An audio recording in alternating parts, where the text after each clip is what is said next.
মানে যারা আসে সবাই নিজের জন্য আসে, আল্লাহর জন্য আসে। হজরে লক্ষ লক্ষ লোক জামাত, এরকম জামাত আমি কোথাও পড়ি নেই। আল্লাহ কার উসিলায় যে জামাত কবুল করবে, এই কবুলের উদ্দেশ্যে আমরা এসেছি।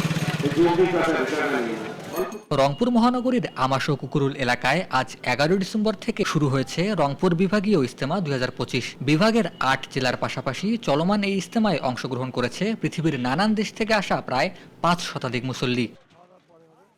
আমাদের আশা যে এখানে মোটামুটি 10 লক্ষ লোক আসবে। এ পর্যন্ত মোটামুটি লোক আসছে, হ্যাঁ, কিন্তু এখনো আমাদের জরিপ হয়নি যে কি ধরনের লোক আসছে। আশা করা যাচ্ছে যে মাঠ পরিপূর্ণ হয়ে যাবে ইনশাল্লাহ। জামাতের সাথী প্রায় 200 জন আমাদের আশা যে আসবে, মোটামুটি আসছে, নিজামুদ্দিন থেকে আসছে, হ্যাঁ। 10 লক্ষ মানুষের সরব উপস্থিতিতে ইজতেমার পুরো ময়দান পরিণত হয়েছে মহোৎসবে। মহান রবের সন্তুষ্টি অর্জন, বড় জামায়াতে নামাজ আদায়ের স্বাদ নেওয়া সহ নানান আকাঙ্ক্ষা নিয়ে মানুষ যুক্ত হয়েছে এই রংপুর বিভাগীয় ইজতেমায়। রাষ্ট্র থেকে আসছি এই বিভাগীয় ইজতেমায়, বিভিন্ন রকম লোক আসবে, হাজার হাজার লক্ষ লক্ষ লোক আসবে। কার দোয়া আল্লাহ কবুল করবে না করবে বলা যাবে না, এই বিশ্বাসে করে আসছি আমরা। আর এখানে আসে আমাদের খুব ভালো লাগছে। কি জন্য ভালো লাগছে?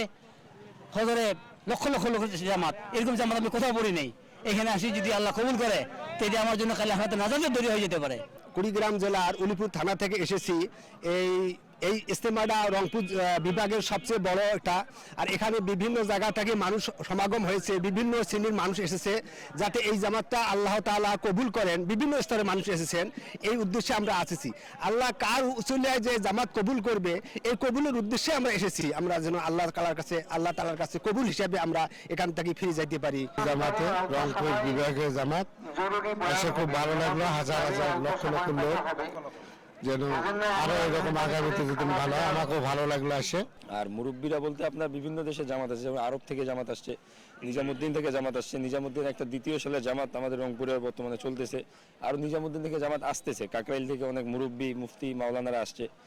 আপাতত এগুলোই আমরা খবর জানি, এর বেশি কিছু আমরা জানি না। ইজতেমাটি সফলভাবে সম্পন্ন করতে কয়েক হাজার স্বেচ্ছাসেবক, কয়েক স্তরে নিরাপত্তা ব্যবস্থা গ্রহণ করা হয়েছে। আগামীকাল জুমার নামাজের বড় জামাতের প্রস্তুতিও চলছে বেশ সমারোহে। অন্যদিকে 3 দিন ব্যাপী বিভাগীয় ইজতেমাকে ঘিরে শতাধিক আতর সুরমা টুপির দোকান হয়েছে মাঠের চারপাশে। আমাদের এই রংপুরের বিভাগীয় ইজতেমা অনেক ভালো লাগছে এবং হাজার হাজার লক্ষ লক্ষ মানুষ আছে। আমাদের মনে অনেক খুব আনন্দ লাগছে এবং বেচা কেনা খিচা অনেক ভালো লাগছে।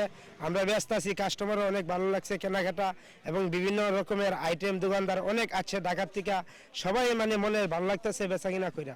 ইসলামিক উল্লাসের এই মঞ্চে দূর দূরান্ত থেকে আসা মুসল্লিদের মধ্যে বার্ধক্যজনিত কারণে 2 জন মুসল্লি ইন্তেকাল করেছেন। চলমান এই ইজতেমাটি আখিরি মুনাজাতের মধ্য দিয়ে আগামী 13 ডিসেম্বর সমাপ্ত হবে। সাদমান শৈশবের ক্যামেরায় মেহেদী হাসান, দেশ নিউজ বিডি 24।